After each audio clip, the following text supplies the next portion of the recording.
Hello, good evening, and welcome to The Probe. I am Carlos Caloni. We are live on DSTV channel 421, GoTV channel 125. We're also live on Joy 99.7 FM and Love 99.5 FM. And of course, you can also catch us live streaming across all our digital platforms. We are on Facebook, YouTube, and X at Joy News on TV. And globally, we are on myjoyonline.com. Now, the conversation about retooling Ghana Armed Forces has been long overdue. Recent happenings have only sharpened the urgency. But the real question remains, how should this retooling be structured and how urgent is it? Now, security experts caution that forced modernization cannot be treated as one-off fakes. Instead, it must be embedded in stable democratic framework and shaped by the rapidly evolving threat landscape, which is increasingly multidimensional and complex. They emphasize that any meaningful retooling effort should be anchored on several critical pillars. Some, like for instance, the first one should be an intelligence-led assessment of existential and emerging threats across all domains, and we'll explain what the domains actually are. Two, there should be a clear definition of military roles and the tools required to neutralize those threats. And three, a thorough evaluation of national readiness to deliver across domains using multi-domain operational approach and strengthening democratic institutions, governance, economic resilience, poverty reduction, and regional cooperation as enabling conditions. While not exhaustive, these pillars set the baseline for any effective retooling agenda. Notably, the 2024 Fragile State Index compiled by the Fund for Peace ranks Ghana 106th out of 107 countries, placing the nation in the quote and unquote moderately fragile yet improving category. Let's explore this further. Lead data and research analyst here at Joy News, Isaac Kofi joins me in studio. Kofi, you've been looking at the data when it comes to the Ghana Armed Forces, especially the budget over the last few years. Take us through exactly what you found. Well, Carlos, when you talk about our expenditure every year and you're talking about the top 5 areas that we spend, you can never take away defense. If you take away education, which is usually number 1, followed by health and other areas, defense would definitely be in the top 5 when you're talking about our spending almost every fiscal year. So this evening on The Probe, what we're going to do, Carlos, is to look at the defense budget. Right. And how much we've been spending on our defense, do some sort of comparative analysis to see if we are actually on that good trajectory. Do we need to do more? In fact, when you talk about CAPEX, are we budgeting more for CAPEX? That's what we're going to do here on The Probe. So we start with the 2024 figure and compare it to 2025. You look at defense budget. And straightforward, you compare 3.9 to 6.4. What you see is a more than 60% increase in our defense budget in 2025. So what you're saying is that, 2025, this current government is hoping to increase the defense budget by more than 60%, but we simply do not know if, because of what has happened, talking about the Z9 helicopter crash and all of that, retooling of the army, are they going to get more than projected in terms of the expenditure and all of that? That is one question. But if you're looking at it, 6.4 billion Ghana cedis. If you mention it in the local currency, it looks very, very big, Carlos. But if you bring it in dollar terms, we're looking at somewhere around $600 million. Compare it to how much the U.S. is spending on its, defense, China, and even if you go to countries our own, West African space, Nigeria and co are spending on defense, and you compare that to what Ghana is spending, you see that we are a little bit behind in terms of the expenditure and all that. But many will make the argument and say, well, how about you bring in, the factor of population? We are just about 33 million. I think that's more than 100 million people and all of that. So that is what we are looking at. But $600 million on defense as compared to how much we spend on education and health, you can see that there's a vast difference between if you compare defense to other areas. So what we're going to do is to look at the trend so far, looking at it from 2015 to 2025. How much have we been budgeting for our defense? It's one thing looking at budgetary allocation and another thing looking at expenditure itself. So what we're going to do here is to look at budget credibility. Budget credibility simply means that the amount you budgeted for, did you actually spend that? I mean, did you spend below, spend more than that? That's what we'll also be doing. But you can see how defense spending has been increasing in terms of budgetary allocation. We've moved from that 3.9 billion Ghana cedis to now we're talking about 6.4 billion. It is a target at the moment. But the question is, when it comes to credibility of the budget, are we able to release all the money for defense spending and all of that? Usually when we are talking about defense spending, there are three key areas that we usually base the analysis on. That is compensation of employees, and I'll tell you a story very soon. You also have goods and services and capital expenditure. So if you are looking at Ghana buying a new helicopters and other aircraft, that should come under capex or capital expenditure.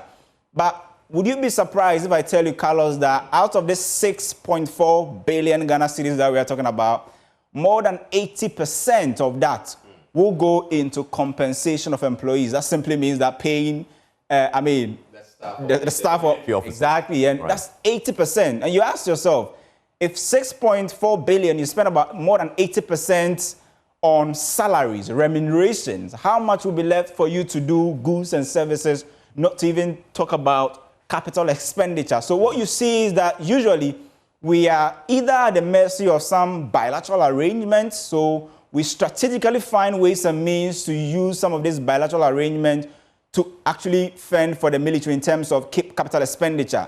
Let me bring in the story of the Z9 that got crashed. Right. We procured 4 of them in 2015. The contract was signed somewhere around 2014.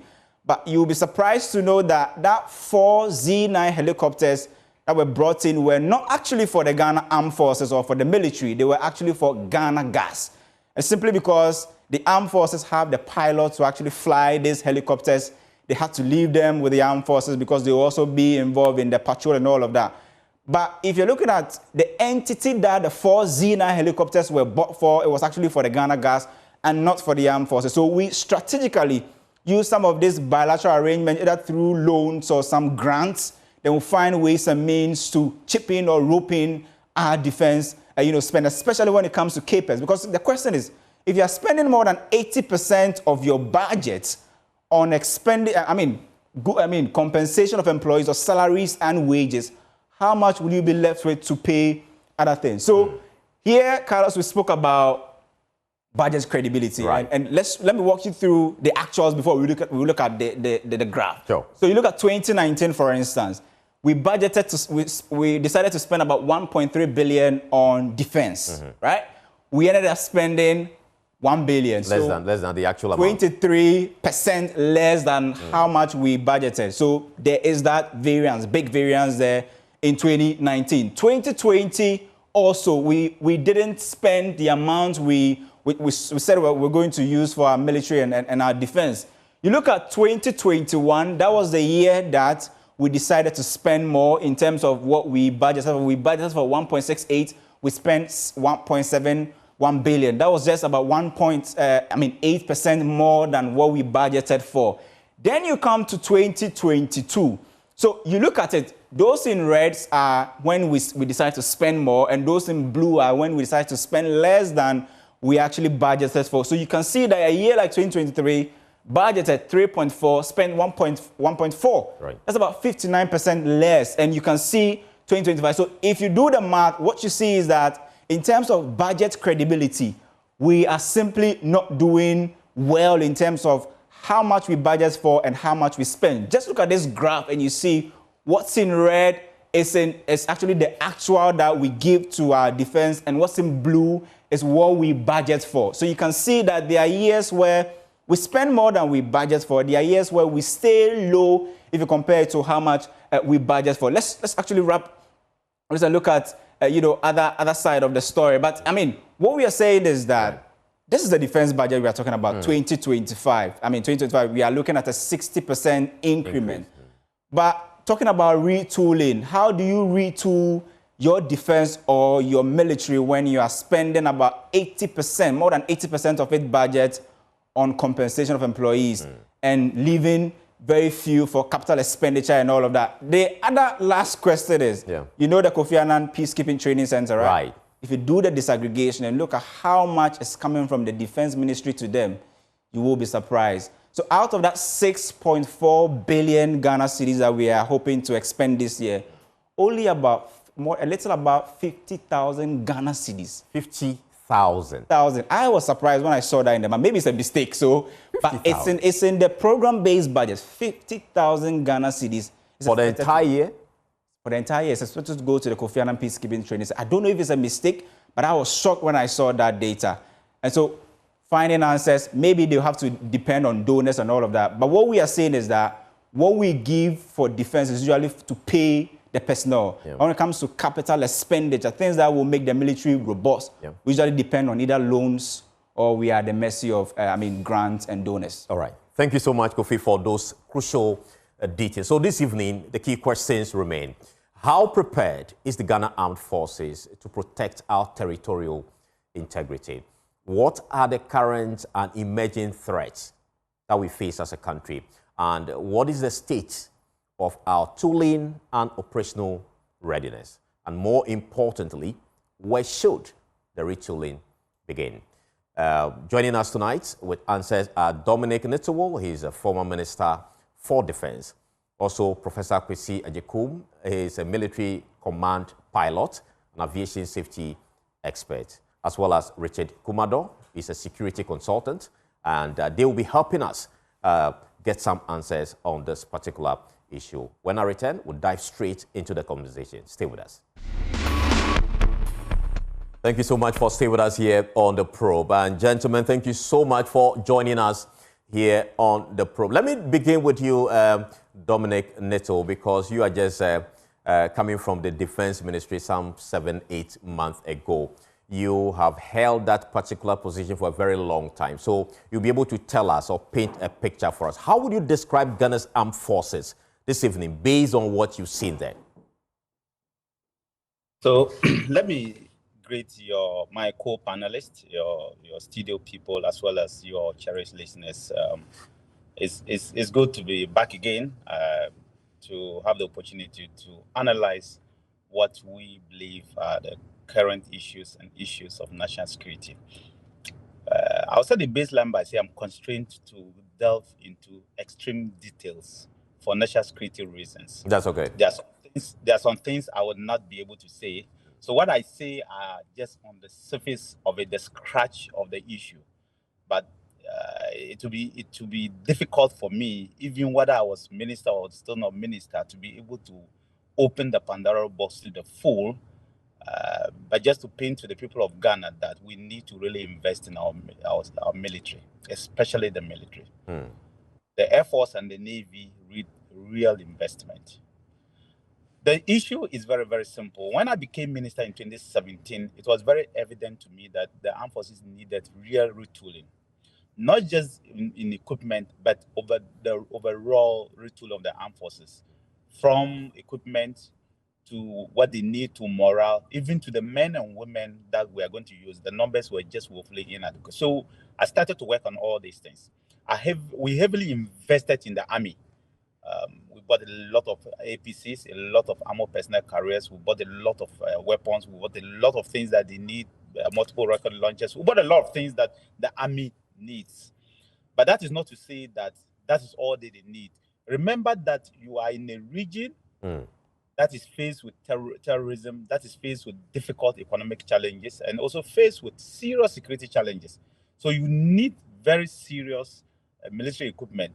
Unfortunately, because we have not had a terrorist attack, we don't place too much premium on preparing our military, unlike our neighbors who are being bombarded by difficulties. Nigeria, Benin, Ivory Coast, Togo, Burkina Faso, all of them, Niger, Mali, the entire West Africa, especially the big countries, everybody is suffering from terrorism. And so you go to Burkina, relatively close to 40% of their budget is being used to make sure that they prepare their military. Togo is doing the same, Ivory Coast is doing the same, Benin is doing the same, Nigeria is doing the same. But of course, in Ghana, it is not like that. So you will get the drift in which I'm thinking. I will not conclude, but the people of Ghana should know that we are under preparing as compared to our neighbors. All right. Two, when it comes to the equipment stage, as I said, we did a lot for especially the Army, the Air Force, the Navy, and part of the Air Force, but it's not enough because we couldn't have, with the difficult economic circumstances, we couldn't have bought everything that they are looking for. I started listing all the things that we bought, from weapons to ammunition to APC personnel to soft-tin vehicles to building houses to doing roads to doing accommodation, all this sort of stuff that we did massively. In fact, the investment that we did, I can say relatively without boasting that no government in the Fourth Republic has done that. But I can say that it is a scratch on the surface. The difficulty and my biggest regret, which I think we should focus, is on the Air Force and the Navy. And the Air Force is very evident for all of us to see that our Air Force is underprepared. From 2019, when we thought that the nation should come together, and the nation actually did, using Parliament. Unfortunately, the politicization of our equipment purchases has not helped us. From 2019 to 2025, we politicized especially the purchase of military equipment for the Air Force. And I did warn in Parliament. That our Air Force and our Navy are not in good standing. We are denying them what they need to be able to fight in the air and fight in the sea. I told them that Parliament that it was difficult for example, if a Speaker of Parliament is sick today, a chief is sick today, it was difficult for Ghana to be able to lift him abroad until we bring help from outside. It was difficult for anybody to do airlift, particularly using air ambulance from Wa to Tamale or even Techiman to Accra, or even from Sawan to Accra without looking for help from outside. And so if we don't retool our armed forces, especially the Air Force and the Navy, we are going to suffer. But politically, you all saw what happened. It was very, very difficult for me to bring in the package, in particular, to buy some of these things because of the politicization. I just hope that today we'll be able to come together as a nation. Our Air Force is bare. Our Navy is bare. We bought close to about 20 both ships and crafts for our Navy. But the two most important Navy needs were the offshore patrol vessels that at the last minute I brought. The IMF opened the space for us. We chased it for 3 years. Finally, we got it in our last 6 months. I brought it and then Parliament stopped it. And I told the current finance minister, who was the then minority leader, this opposition you are making, it will hurt Ghana. Somebody will suffer someday. There will be some regret somebody. I don't know who is going to regret, but I know that Ghana will regret for some of the decisions we are taking today, and we are where we are today. The bare fact of the matter is that we need sincerely to retool our armed forces as if it was yesterday. All right. We need to retool, especially the Air Force and the Navy. I couldn't look into the faces of my pilots. Sincerely, between you and myself, I couldn't look into our faces because every time I boarded this aircraft, every time I boarded the aircraft, every time I visited the naval bases, I knew that the boys really want to work. But what they needed to be able to work simply is not there. And it's not, unfortunately, these are huge monies. These are big monies that is it beyond the state? You're talking about huge money. Is it beyond the state, or it's a matter of priorities? It's priority. We need to prioritize and sacrifice some areas to be able to do that. If you want to buy a good ship today, you need in excess of $80 million to buy a good ship today that can fight. That's a naval ship. Yes, the Navy is not meant to be able to carry people. It's meant to do fighting for you in the sea, your waters, protect your territorial integrity, especially with our Atlantic Ocean. That's the work of the Navy. It can carry people, it can carry troops, it can carry people, it can help you, but the main purpose is to defend you. And to defend you means that they need ships that can fight, that has weapons, not guns, real naval weapons, real naval equipment, missiles. They need all this. These are very expensive things. You need in excess of $80 to $100 million to be able to buy a good ship. All right. A modern ship, not a good ship, a modern ship. For a good fighter jet, you need in excess of $30 million. Same thing with a good fighter heli. you need in excess of that. For troop carrying, the type, unfortunately, that had an accident, for a good one today, you need in excess of 25 million euro or $30 million to be able to do that. So I'm saying that it's a bit expensive. It's an expensive venture, but we need to do it because we have no other choice. We are in an environment that is prone to the insecurity. Right. Our neighbors, unfortunately, are arming, and we see it every day. A lot of them don't have, unfortunately, do not have harbors. They come to Ghana to carry. We see every day what they are doing. The good thing is that as Minister for Defense, there was no single purchase by my neighbors that I didn't know, because the ECOWAS Convention says that when you want to purchase a weapon, you would need to notify all the countries. If any of them has some opposition, then ECOWAS will have to step in. And so even if somebody wanted to buy 10 guns, they would notify and I will see it. So I saw what Nigeria was buying. I saw what Ivory Coast was buying every time. I saw what Benin was buying. And so I can put things together and say that we are lacking behind and it's not good for us. All right. The baseline is that we need to invest in our armed forces and retool the armed forces now. We cannot wait. Unfortunately, my friends in government politicize it. I don't intend to do same. All right. I think that point has been made, but I want to bring in the Professor Kwesi Ejekum shortly. But before I do that, you've spoken about the three domains, that is land, sea, and air. But the experts are telling us that there are other domains also emerging, that is cyber and space. These areas are equally critical for us to, tool the military to deal with the issues. Under your tenure, what's have you been able to achieve in that regard when it comes to cyber security, which is also another domain for, protecting the territorial integrity of a country as well as space? So we started the cyber unit of the, we didn't have that before. It's a new domain. We started it and we started equipping and working with our cyber authority to make sure that the armed forces are prepared. But like I said, even our own national cyber, we're not financing it. We are not financing it enough. And we need to do that. The armed forces need a lot of financing in many places. I would say today that we should just finance what we have now. We should just look for money to retool the Air Force in particular, the Navy, and then the Army.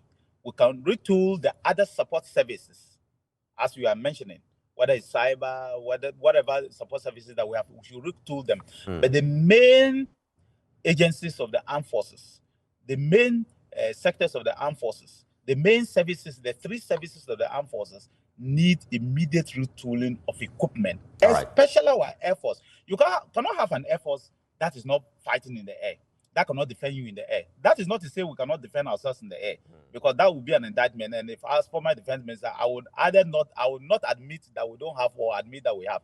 I can only say that we need to make sure that we should be able to fight effectively in the air, and then the Navy too, we should be able to fight effectively on sea. I'm saying that we need to retool these two areas as soon as possible. We all need to support the government, and we all need to find a way of getting money to do these things now. We cannot wait.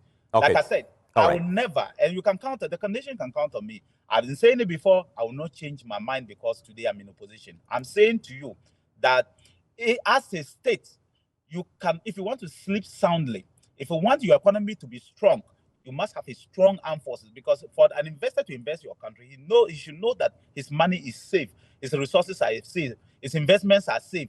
And to do that, you must have secured borders. You must have borders that armed forces that is strong, and you must have armed forces people know is secured. We have partners that are helping us all over the country, all over the world. Partners are helping us. The Americans, the British, the French, European Union, they are helping us. But we're not dependent on our partners. Unfortunately, many banks will not finance your armed forces. It's you, the country, that must make the resources. How much is our budget as compared? Look at the armed forces budget as compared to the other sectors. So we need to put money and buy equipment. You were right when you said 80 to 90% of the resources you see, the 6 billion you see, is budgetly for consumption. Paying allowances and all that. The Kofi Annan one you are seeing, the government's payment of Kofi Annan is more in the personnel who are working in Kofi Annan, all the laborers who are working there, the troops who are working there, the soldiers who are working there, the steel bill of Kofi Annan. That's basically what the government does. So it's quantified in that sector. The goods and service part is the 50,000 you are seeing. It will reflect like that, but it's basically about goods and service. But Kofi Annan, sometimes we support them in other ways. But all I'm saying is that we need to do more than we are doing. We are lagging behind our neighbors. All right. And it's not good for All us. right. So hold it for us. Let me bring in Professor Kwesi Ejekum. He's a professor of aviation, and so he'll be able to tell us a lot of things. In terms of air power, we have seen advanced democracies investing in aircraft like the B-2 bombers and all of that. And we appear to be, buying helicopters that allegedly were built in the 70s. As a country, what should be our focus in retooling the Air Force specifically, since you are a pilot? Thank you very much for having me on the program, and I would like to extend my greetings to my fellow panelists as well as to the production team. And once again, I would also want all of us to keep, I know it's past, but the bereaved families, they are still going through a lot, so let's keep them in our thoughts and in our prayers. Having said that, I would like to, all my discussion, I would like to scope it to my area of expertise. And so my area of expertise is basically having been, I retired from the Ghana Air Force. And so I've seen things, at least from the operational and from the tactical level, as a pilot. And so that's going to be the confines as much as possible of my submission. That's okay. Today. Yes, I understand. Obviously, the Ghana Air Force, as part of being within the confines of our national defense policy, has an assigned role strategically, has an assigned role. And I believe that if we want the Ghana Air Force, particularly to be very effective in sort of executing their mandate within the national defense, strategic national defense policy or structure, one of the key things, and I think the data has been highlighted area, one of the key things is for us to be able to re-equip or retool, and it should be holistically. We are not talking about only hardware. I mean, it should encompass the software. I'll define those ones later. And of course, the human development, force projection, and above all, making sure that we set up our airmen, we set up our soldiers who are executing the mandate. We set them up for success, okay? And so in light of the recent mishap and the national discussion that has come up relating to the fact that, hey, we need to retool the Ghana Air Force, I would say probably like the phoenix, in the midst of the ashes, this seems to be maybe a shining light that is coming out of the entire tragedy.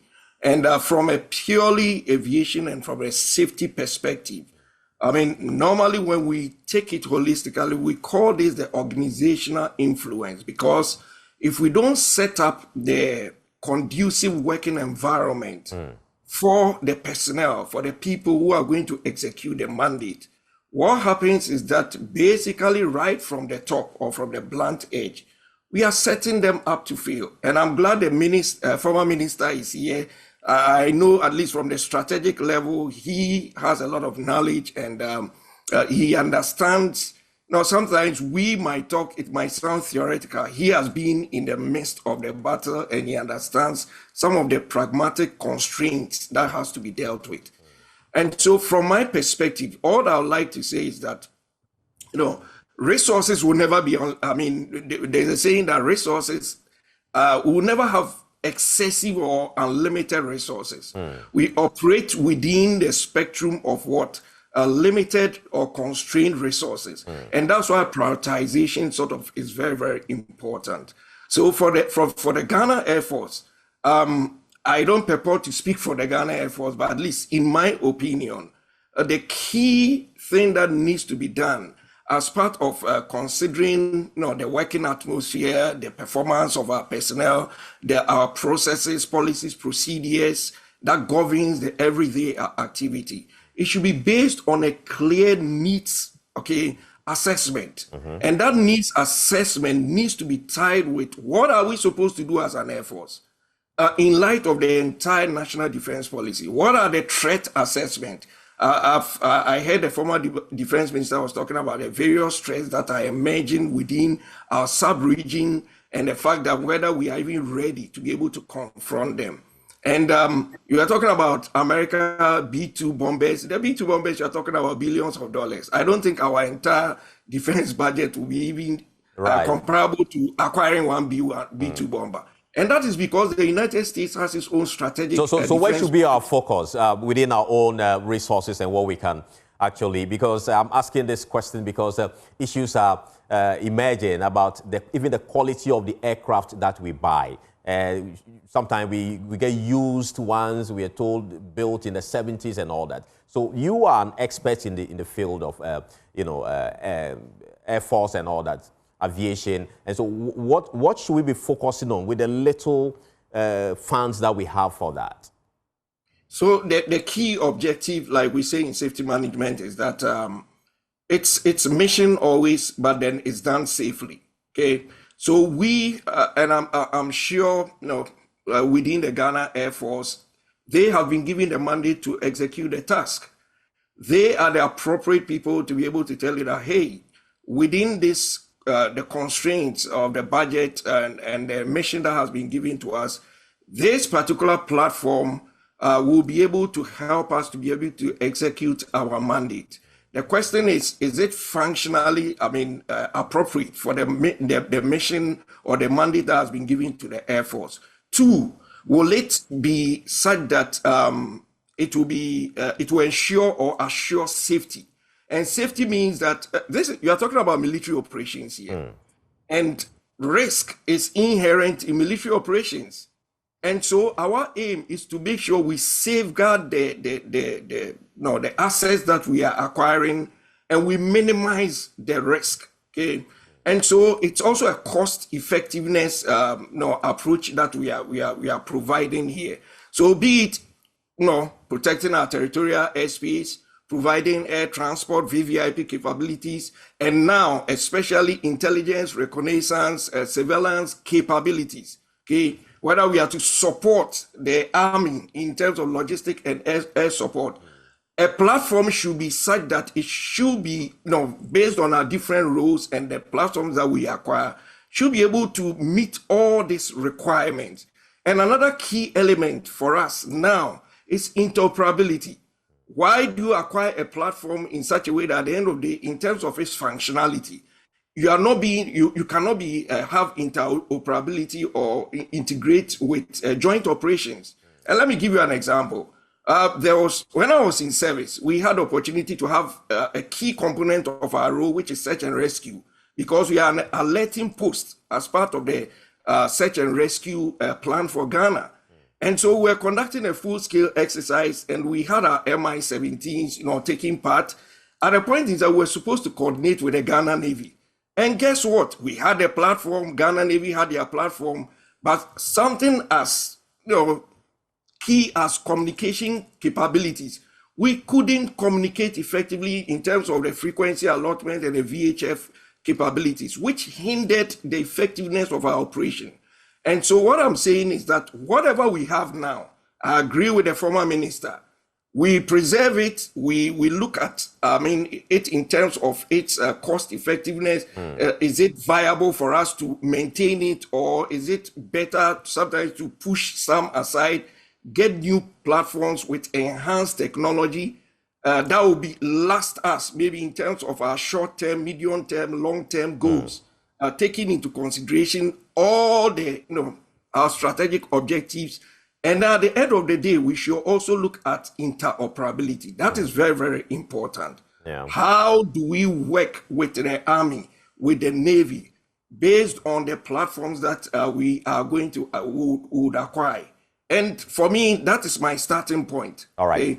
All right. Thank you so much. You are pushing us more to multi-domain operation where, the military, the Navy, and the Air Force can work jointly, seamlessly. Now, let me bring in Richard Kumado, who is also a security consultant. You've seen the numbers in terms of how much we are spending on our security, or national security, I should say. Looking at what the former defense minister just told us, our neighbors seem to be spending more and we appear to be spending less. How does that increase our vulnerabilities and threats among the nations of West Africa, if I should say so? It's a known knowledge. First of all, it's a known knowledge that defense spending across the globe has gone up. In the year 2022 and 2023, we did a survey to look at defense spending, the efficiency levels of our army, and what the hindrances are. And the former defense minister has enumerated a lot of them. If you also consider the key role the Ghana Armed Forces play in ensuring that national sovereignty guarantees are achieved at all times, then we need to look for the money and spend it appropriately on the army. I think our priority should be that we want to equip the army. When the former defense minister was speaking, besides talking about politics and the hindrances and the difficulties he faced, he keep on talking about how expensive it is to look for money in the budgetary allocations.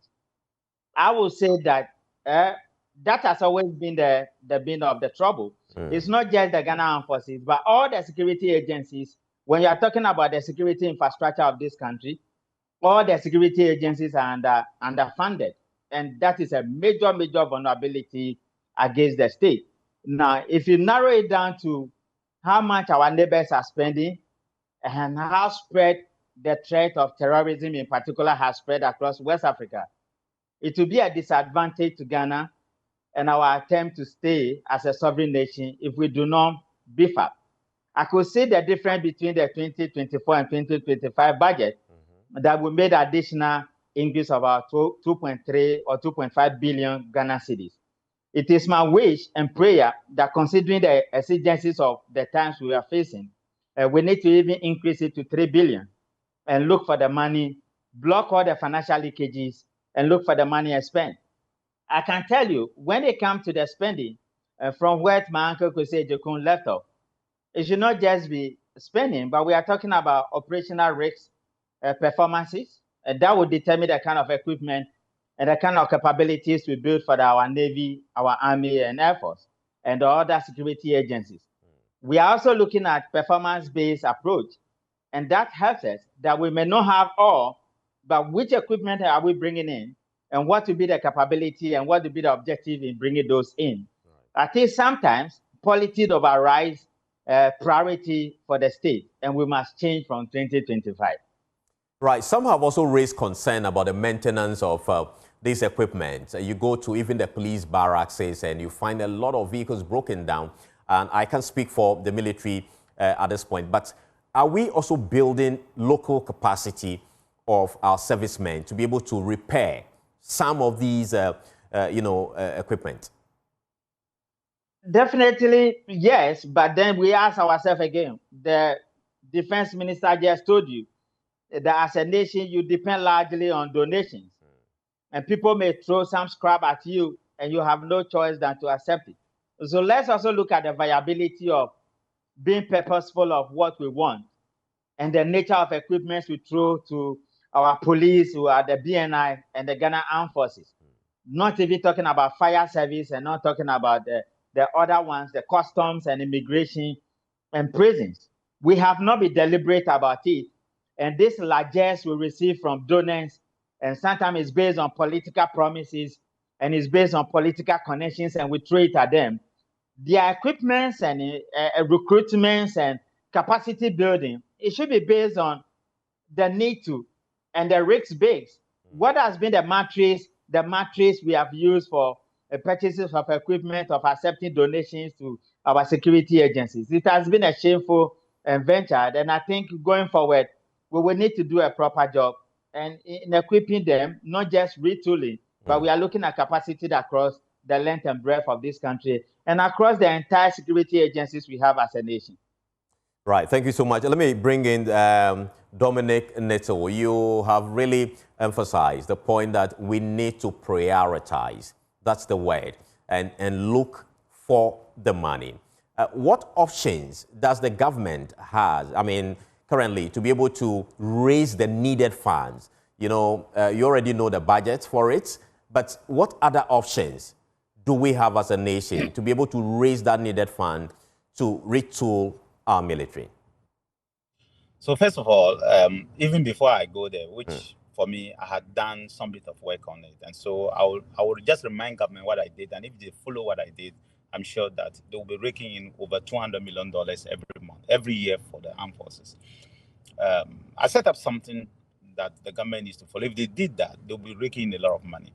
First of all, it's not true. Ghana Armed Forces has never bought a 1974 or 6 helicopter. Not at all. We've never done that. Not for the Ghana Police Service?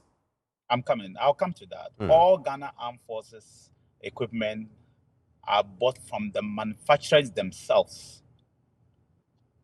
And so they would build it from scratch. And when they are building it, we have our men and women embedded in the factory. And so for the Air Force equipment, we always do that. We have our men and women, and the retired Air Force officer would testify to it. They are always embedded from day one, and they build. It's the same thing with the ships. When we are buying ships. They are always there, and they will build it from day one. From the day that they lay the key, they will build it until it is brand new. So we have not done that at all. So when we are discussing armed forces, I think that the propaganda thrown by the NDC MP, we should take it off. Now, for the police service has not bought a 1976 helicopter. No. You see, if I'm going to buy a Toyota vehicle and I want a brand new Toyota vehicle, I must only go to Japan Motors.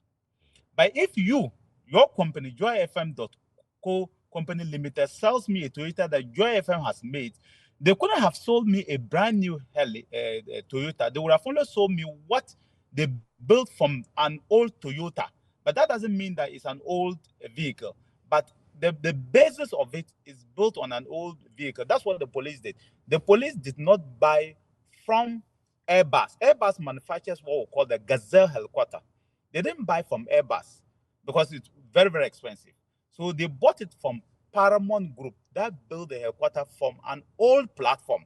So it's not a 1976 helicopter as the MP is throwing propaganda, but I did not respond to it because I felt that he was not respecting the dead by throwing that kind of propaganda. That's why I didn't respond to it. And I don't think that we should look at it on that. Right. I think the clarification is sufficient. I don't want us to allow that. So it's not in a 1976 helicopter. It's not a true story at all. They only built a helicopter on an old platform and they put all the new things in it. It's not a true story.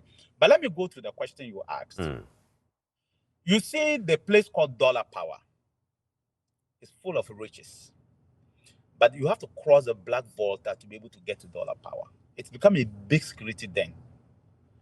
And I can tell you that what I did was virtually to get to the Minister for Lands to ensure that that whole enclave is handed over to the Defense Industry Holding Company to partner with whoever they want to partner. And I've done the partnering. They know, the government knows, that if they decide to tap the resources in that area, the armed forces will get no less than $300 million every year to be able to buy whatever they want to buy. It's for the government to exploit that.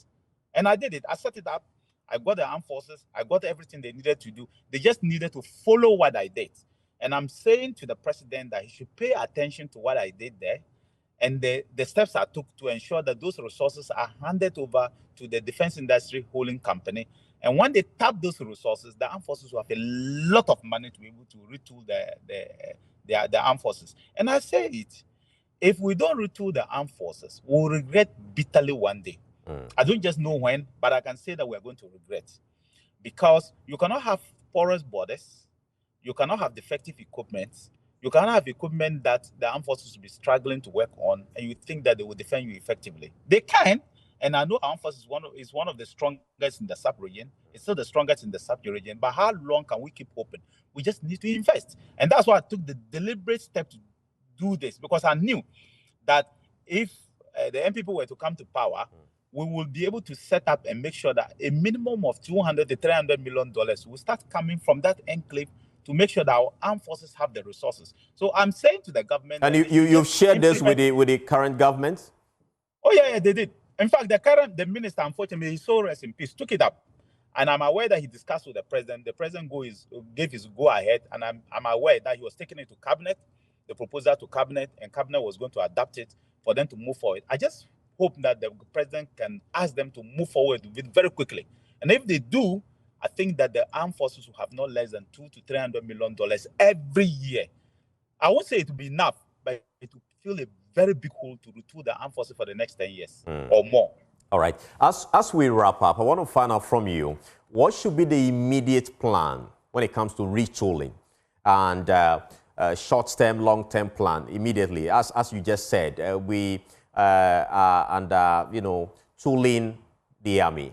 What should be the immediate plan now that government should be looking at? So you see, you put few things in place. You put compensation, you put goods and service, and you put capital expenditure. That increase in budget, if you look at it, it's capital expenditure was virtually little increase. So we are actually paying more compensation and some little goods and service, all into compensation. The capital expenditure is where the increase needs to come if we want to make sure. So that our budget needs, you need to read the increase in the capital expenditure budget. If you put it, then your viewers will know what was the increase in the capital expenditure budget. It's very negligible, and that's where the problem is. It is capital expenditure that you will need to buy the equipment. As he said, you will need to train the soldiers. You need to make sure you have more pilots. And if you have to train that, we did train a lot of pilots between 2021 and 2024. But you need to train a lot of pilots to be able to handle this equipment, because remember, our pilots are resigning. Once you don't have the equipment for them, they will resign because they are needed. Our captains in the ships are resigning because they are needed around the world. They have the experience and they cannot be sitting down. So some resign under your tenure? Of course. Some got opportunities. I had to let them go. You don't want to keep an unhappy pilot, do you? I had one or two who needed to go. And I had to, because I don't want to keep an unhappy pilot. So literally, they had to go because they've got better opportunities and you cannot stop them. All I'm saying is that the priority for me should be to all the services. The Army obviously is always the biggest, followed by the Navy and the Air Force. But the priority now, if you ask me, is to quickly make sure that at least we have good access for the Air Force, we have good access for the Army and the Navy, and we have good access for the Army. All right. I am saying this because we're going to buy 2 offshore patrol vessels. The IMF was our problem. But fortunately for us, the IMF opened the space for us in the last 6 months to be able to buy it, because they saw the need that Ghana needed these offshore patrol vessels. These are vessels that can fight, and the Navy needed it badly. They still need it badly. For some reason, the then opposition decided that they will not accept because they just won an election and scaffolded it. We need it. We need it now. So these are the things we need. We need now. We need helicopter gunships. I had placed an order for 6 fighter jets. We need to follow up and make sure that we get the resources to pay for these 6 fighter jets so that they can come. We also need to have troop carrying aircraft for the soldiers. I've not even talked about VIPs. I'm talking of just the soldiers, what the soldiers need immediately. These are things that we cannot wait. This year, we should be able to do these things.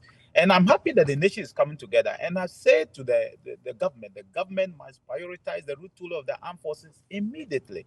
If the government really wants to keep Ghana as a country that is safe, a safe haven for investment, a safe haven for security, and a safe haven for a peaceful environment, we cannot keep saying that, oh, there's no money. There is money. It is about priorities. Yeah, before I let you go, do we need a new presidential jet also?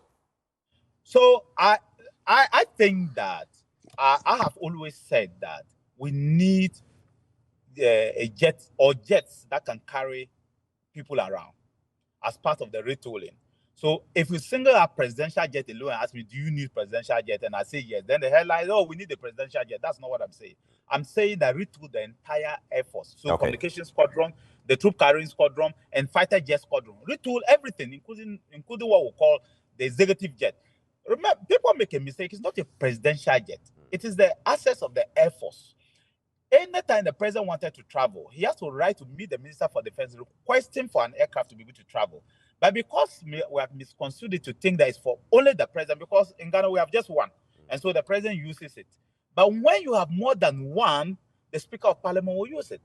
The chiefs will use it. All right. The footballers will use it. So I came to Parliament to tell them that you have to buy a jet that everybody else can use, not just the president. But when you have a jet that carries just some 15 people, only the president will use it. But buy a jet that so many other that can be put to use.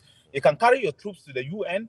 It can carry your footballers. It can carry your chiefs. It can carry delegations. When you are traveling, you journalists should be able to follow the president to wherever he's going. But today, it's not like that. Okay. So I don't want you to mix it with the idea of what is it? Is it a presidential jet? When you do that, it makes only headlines, and I don't like that. Thank you. Thank you so much for speaking to us here on the probe. Let me go to Professor Kwesi Ejekom.